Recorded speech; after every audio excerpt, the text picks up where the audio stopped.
Hey baseball fans, and especially those of you who bleed red, white, and blue for the Washington Nationals. When this team hoisted the World Series trophy back in 2019, it felt like the beginning of something truly special. They had a generational talent in Juan Soto, who was just 20 years old and already hitting like a seasoned veteran. The core of the team was strong, and butterflies of hope were fluttering everywhere. Most of us felt that even greater things were just around the corner. But the world of baseball is anything but predictable, and so came the unraveling.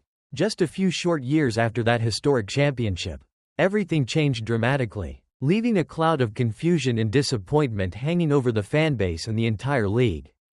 The Juan Soto trade, a scar that lingers. Fast forward to 2022. The Nationals made one of the most talked about, and frankly, puzzling trades in recent memory. It was a move that left most people scratching their heads. They shipped off their superstar, Juan Soto, to the San Diego Padres in what they boldly declared was a reboot of the franchise. In return, they received a handful of prospects, including young talents like C.J. Abrams and Mackenzie Gore, among others. Now, years later, the sting of that trade still very much lingers. The Nationals have transformed into a team that hasn't even sniffed contention. They're consistently at the bottom of the standings, struggling to find any consistent success. This grim reality has left fans asking a huge question: why? In just a few short years, have things become so bleak? Finger-pointing begins. Ownership and front office under fire. Well, it seems the finger-pointing has well and truly begun. Ken Rosenthal of The Athletic, one of baseball's most respected journalists, isn't sugarcoating anything. Rosenthal minced no words, pointing out, ownership's lack of investment is partly to blame. The Nationals opened with a top 10 payroll 7 out of 8 seasons between 2014 and 2021. But in the past 3 years have averaged in the bottom 10. A perhaps even bigger problem is the team's failures in player development, as well as amateur and international scouting. Good teams both spend and develop. The Nationals do neither. And he's not wrong. The numbers back him up. Payroll figures show a dramatic decline for the Nationals. They dropped from a top-tier spender, often ranking in the top 5 or 6, to consistently being in the bottom third of the league. This drastic cut in spending directly impacts the team's ability to compete. You can't retain your homegrown stars or attract top free agents when you're unwilling to open the purse strings. This financial conservatism has starved the big league club of vital talent. Beyond just the spending, there's a ticking clock with the players they did acquire in the Soto trade.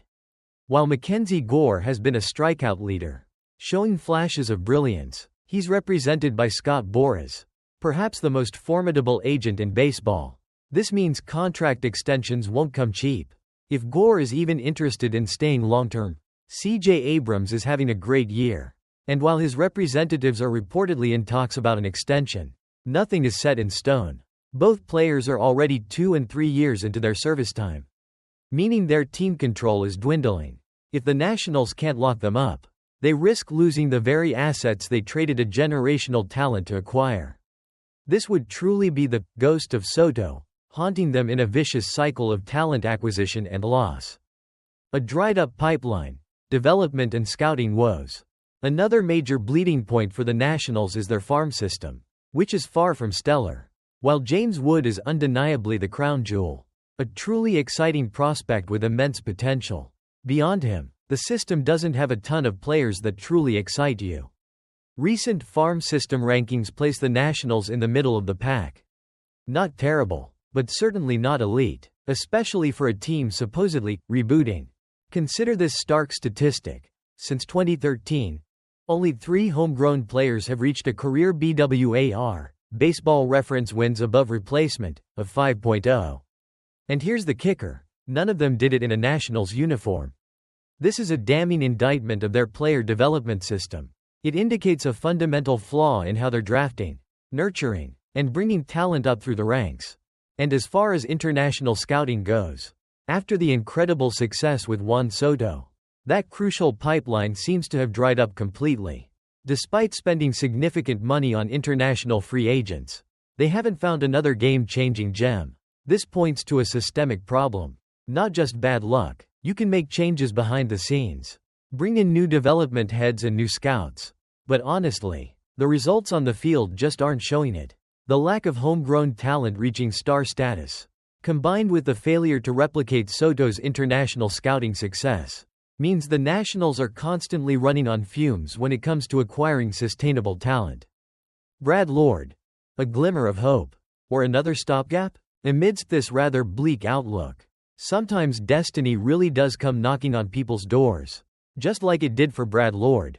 One day, he was just another guy working in the aisles at Home Depot, and then a few months later, he was standing on a major league mound in Washington, going toe-to-toe with the Dodgers and Phillies.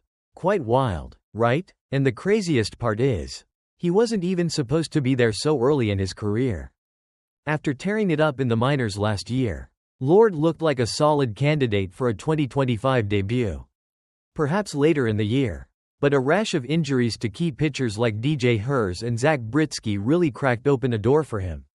Lord, fresh off a strong spring training, walked right through it. Initially, he came out of the bullpen, but after just 3 relief outings, Michael Soroka hit the injured list, and the Nationals desperately needed a starter. Lord, with his strong arm and unexpected readiness, made the perfect fit. However, once Soroka got healthy again, Lord was shuffled back to the bullpen. But here's what's interesting. Soroka's pitch count has dropped significantly when coming out of the bullpen. One day he's throwing 93 pitches in a start, then barely 30 in relief. This is not ideal if you might want to stretch him out again as a starter. But the reality is, they probably will have to. The Nationals' starting pitching depth is incredibly thin right now. With Josiah Gray and Hers still in rehab, they might not have a choice but to rely on Soroka even if he's not fully stretched out. Plus, you can't ignore Trevor Williams. He's sitting with a dismal 6.39 ERA. While he had a surprisingly hot streak last season, right now he's like lightning stuck in a bottle, unpredictable and often ineffective. So, if things continue this way, Lord could absolutely be in line for a permanent spot in the rotation. The story of Brad Lord, from Home Depot to a potential MLB starter, is a small beacon of hope in the Nationals' challenging rebuild. But is he a long-term solution or just another stopgap for a team that seems unable to find consistent answers? The lingering ghost of Juan Soto. Ultimately, the ghost of Juan Soto's trade sure seems to be looming large over the Washington Nationals right now. The whispers of other key players potentially leaving or not being extended, combined with the struggles in player development and the critical lack of investment from ownership, paint a very challenging picture for this franchise. The Nationals are at a crossroads. Can they learn from their past mistakes, truly invest in the team and its infrastructure, and turn the page on this prolonged rebuild? Or will they continue to flounder, forever haunted by the generational talent they let slip away?